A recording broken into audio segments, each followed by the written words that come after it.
Hi, I'm Jake, and this is my repair room, as you can see behind me.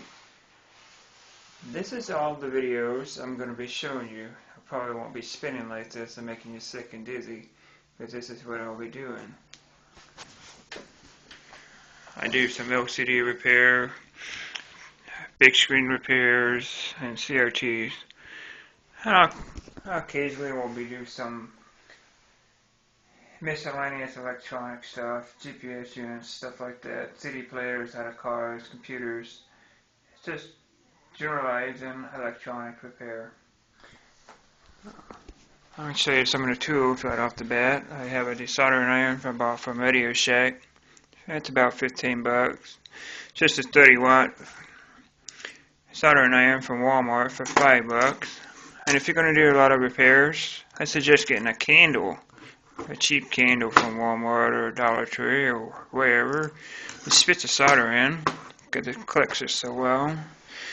You need your wire cutters, and if you're going to do a lot of LCD repairs, it's be essential to get smaller screwdriver sets.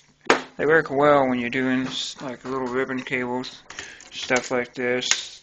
They pop the cover off or the connector out. But I won't talk about these TVs this video. It's just a setup video of what I have. I'm going to be making some tutorial videos on how to repair the TVs and miscellaneous electronic stuff. And soon I'll be getting some better lighting here at nighttime. During the daytime I don't have to worry about it because I have this big window here.